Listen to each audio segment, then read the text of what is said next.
A wise man is strong. Yea, a man of knowledge increases strength. Proverbs 24, verse 5.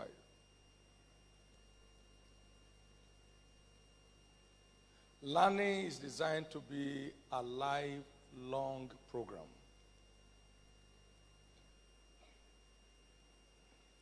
When your quest for learning stops, your relevance ceases. That is what is called peak learning.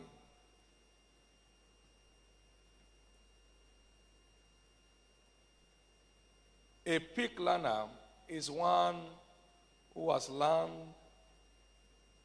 how to learn.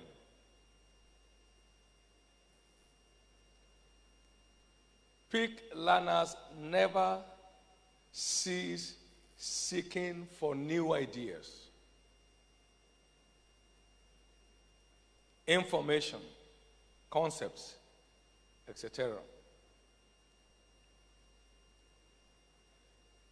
Peak learners have a different objective about learning. They know they are going for peak performance of the mental powers. To them, learning is not just about going back to school.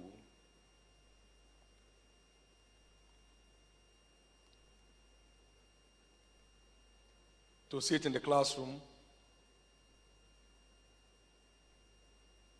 and listen to the teacher. It has little to do with tests and grades. This type of learning springs up from within individuals. It is called self-education and self-improvement studies.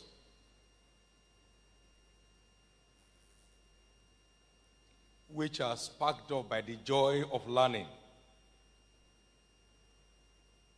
and acquiring knowledge.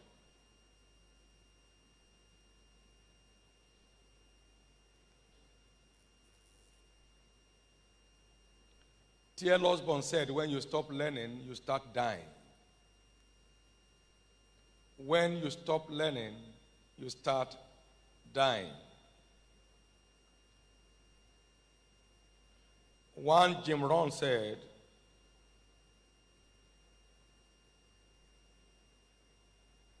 formal education will make you a living, but self-education will make you a fortune. Formal education will make you a living, but self-education will make you a fortune.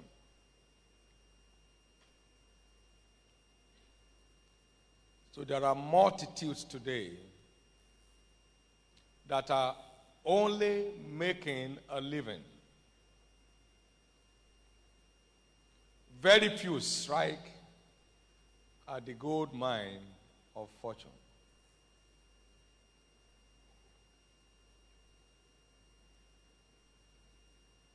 Those who do know shall do exploits. Those who do know their God, put their God in bracket. I was in South Africa some 3 weeks now, and I saw a billboard, knowledge, the new world currency. Knowledge, the new world currency. So your worth, your overall worth, is a function of your depth of insight about life and about your field. Knowledge, the new world currency.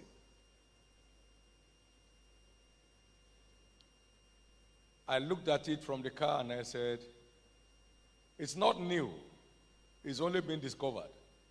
Knowledge has been the ancient world currency, and civilization always traces, investment in knowledge all through history. But because this part of the world is has thought that getting a degree equals being educated. No. Being current is what makes an educated person.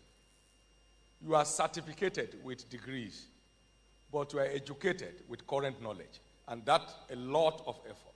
That's you drilling yourself into the things you are doing. How do you get time to read? Somebody asked me years ago. I said, how do you get time to eat?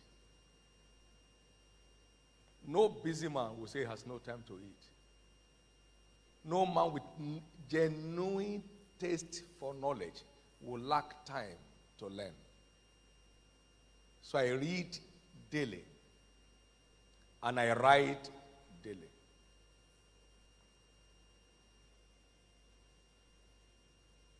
Peak learners are the ones that end up in the top ranks of life. We were going to start Covenant University, and then we wanted something special, something unique, something that would last. So what do? So I took time out, went on the net, plucked out 9 striking, enduring, impactful institutions like Harvard, like Yale, like Columbus, like Princeton, and sat down with them and went through their history, their developmental process, their leadership style, saw the uniqueness of each one. Because if something has lasted 366 years, another one has lasted 1,000 years, it's good to learn from them. All the ones in Nigeria have lasted only 20 years and they have lost relevance. So how do we do it? So spend time, because that's not in Genesis, that's not in Proverbs, that's not in Revelation. It's current knowledge. How do you get what you need to do what you should do at the best? I mean, it takes peak learners to enjoy peak performance. So after all of that, I was equipped, had direction, knew what way to go, was able to design what we needed to do. You don't get anything great done carelessly. All of you have a great future, but we need a great deal of investment to get there. Common sense, we end up giving common results.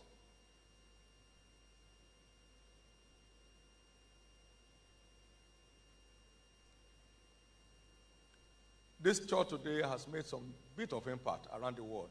I never stepped a Bible school ground in my life. The first Bible school class I attended was where I was teaching. Now, the program developed 22 years ago. Is it 23 now? 23 years ago. Is still relevant today and for tomorrow. We have had governors in class. We've had judges in class. We've had generals in class. Everybody taking note profusely. Now, this all came out from the laboratory of learning. So don't go into fashion designing with common sense that you can sew something, then you are a fashion designer. No. Sit down and find out who has made it big in this field. What did they have to do? How did they begin? What were the challenges they met? Then you are well equipped. You can make an outstanding thing out of any venture, no matter how ordinary it may look like. It depends on the depth of knowledge involved in your pursuit. Don't just go and say you are a barber and then you start barbering. That's not barbering. I mean, anybody, these are all, the equipments are all over the town. What will make it different? We have a barber, I have one of my precious sons here, is a barber. He has about 40 different salons across Lagos. He barbs today for most of the ambassadors. How did he get there? They carried their head to his shop. Yeah, somebody else has been there for 20 years and nothing is happening because he's just approaching on common sense. On the way to my place in Lagos, I used to see some people selling tea, in the night at 1 a.m. So I asked myself, do you use common sense? Who is passing now? And then you now get up, down home at 3 a.m. You say, You are tired. Tired doing stupid things. So you don't have a choice. I'm looking towards you, making many live through ingenuity, innovation, creativity, and a value-driven lifestyle by a tireless investment in learning. Then you'll be on your way taking your lead.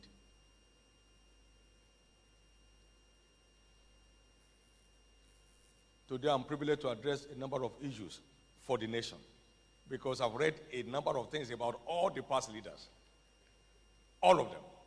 From Azikiwe, 𝗕𝗫𝗿𝗏, Ahmadu Bello, Awolowo. I have plenty of those talks. All the lectures of Ojukwu during the war, fantastic brain, unusual intellectual. That will make a professor emeritus anywhere. He was emotionally profound. All those lectures were given off papers. And you can't imagine the content involved in that. Today I speak to all militant group leaders in the country. Say, hey, come in here. Let's look at it. You can't keep on doing this. If you keep on doing this, this is what we end up. This is where you end up. This is what the suffering will be like. It's important for you to know there is nothing you will get out of life except by the power of knowledge. So wake up and wake up. I've said across the nations, you are either building a library or you are building a mortuary without knowing. You are either building a library or you are building a mortuary without knowing. You are either building a library or you are building a mortuary without knowing. I started buying books since I was 20. And some of the books I bought when I was 20 are still on my shelf today. Not for decoration, for consumption. For consumption. I bought books one time, and I think I've told you before, worth $9,600. Then, 1987, $9,200 will buy you 2 good Nigerian kind of cars. Then, and something humorous happened. My wife said, what did you come back with? Because he saw boxes just coming. And I said, come and see. And got her to my library. We had 3 rooms, but one was a library. If you have 20 guests, it doesn't matter. There is a library secluded. It's an altar where future is created. That is not negotiable with anybody.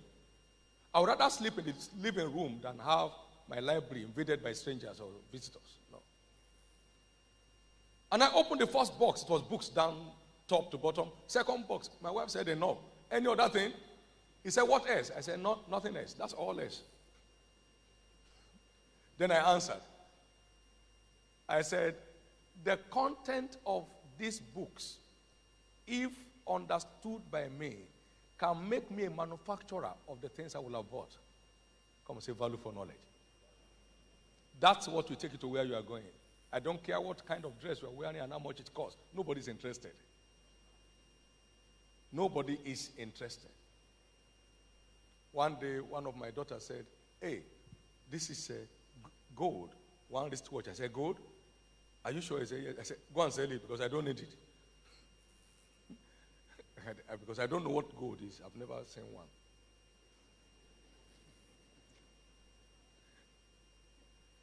It's so interesting for you to order your priorities as you live here. You must never lose value. God will not be pleased with you if you lose value. Everything to make you a peak learner has been put into you. Now go and do it. And that will help you. And a learner is always with a note. He takes note of lessons learned. That's what makes a learner. It's not just a casual reader. A learner does not lay his back on the bed. A learner has a candle, has a desk, has a chair, and has a note. Paul the Apostle said, bring for me the books that I forgot when I was in Troas, and especially my notes. I can play with it.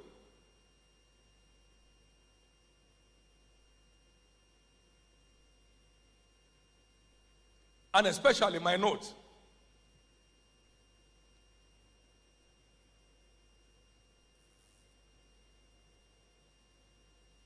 The sign of a true learner is one with a note. Those who think on paper think better. Those who think on paper think better. Those who think on paper think better. The challenge of continuous learning is this. There are no exam timetable. The exam comes at you and to you anytime. So it depends on how equipped you are. He said, if your strength fails in the day of battle, then your strength is little. Proverbs 24 verse 10. Then your strength is small. If you faint in the day of battle, then your strength is small. Before I got married, I read 8 books on marriage. And they were not common in those days. You have to go looking for them. There's one very famous author called 𝗿𝗏𝗏𝗏. 𝗿𝗏𝗏𝗏 wrote a number of volumes on marriage. One of the popular ones is I Married You. And, I kept reading and searching. What are the reasons for the challenges in homes? Are they avertible? What does it take to avert them? And then, so I wasn't married just to have a ceremony. I was married with a working knowledge of what it means and how to make it mean it. And today it's working. Has been working from day one till now. So you don't rush into you are going to get married. Are you equipped to be successfully married? How much knowledge have you acquired in making it work? Do you have a working knowledge of marriage?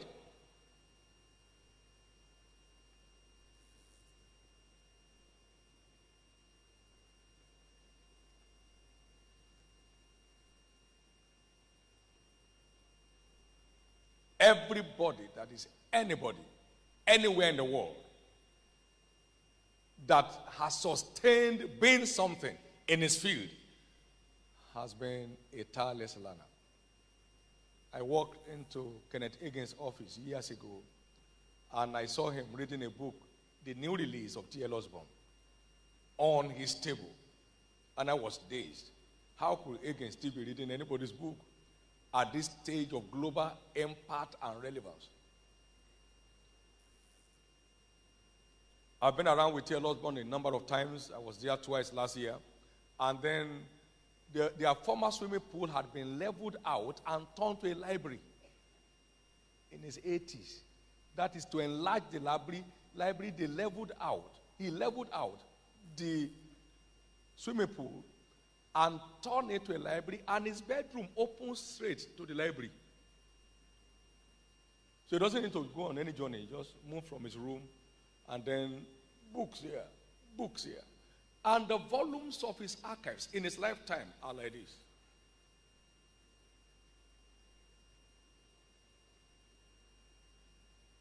𝗘𝗫𝗧𝗏𝗏 learned French at 75. And now preaches in French in crusades. He learned Spanish at 79. And reads and ministers in Spanish language fluently. So what is a young person doing, for God's sake? That's why you cannot afford to join the multitudes roaming the streets. You have enough, more than enough to do. You have more than enough to do. We went to Israel last year in search of current knowledge in agriculture in preparation for the takeoff of Landmark University. And right now, the university has not started, the farm has started. And we have 500 acres slated for the farm. And they'll be moving out tons of grains and all that stuff from that place across the nation. This is what Paul said. All the depth, both of the wisdom and the knowledge of God, how unsearchable are his ways and his paths past finding out. Romans 11:33. That is, God remains eternally unsearchable.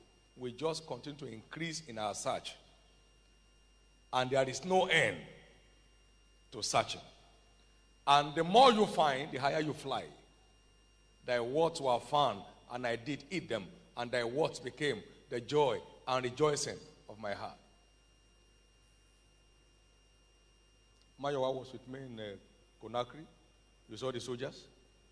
The soldiers lined up the two sides of the plane to usher us into that nation. We had multitude of them that followed in the hotel and slept outside there. Yet we don't speak their language. Those who do know their God, they shall be strong and they shall do exploits. I've written about 66 books or titles. We just ordered in 500,000 copies to restock. Second batch this year. But there is nothing I've read that I need to read because there are things I already knew. So let me read what I've not known.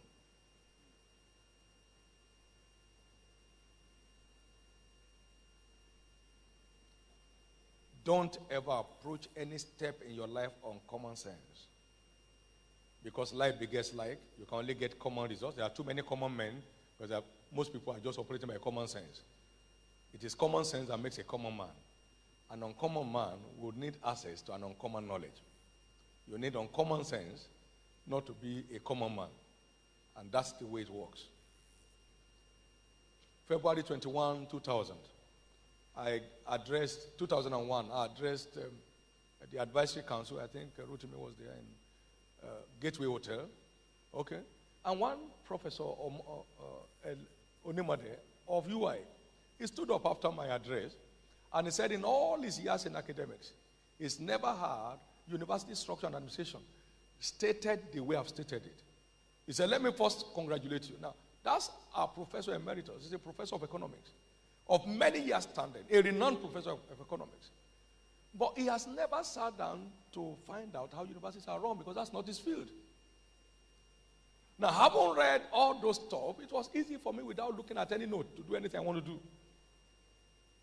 I said to people recently, I said, one thing I want to thank God for is that I have not wasted any aspect of my life.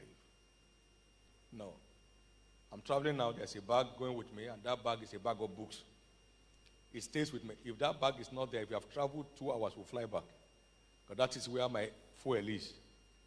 And I don't want to faint when I get to where I'm going. So I must go with my refueling system and then recharge and keep myself on. I see you experiencing ultra peak performance by being selflessly committed to the habit and the culture of learning.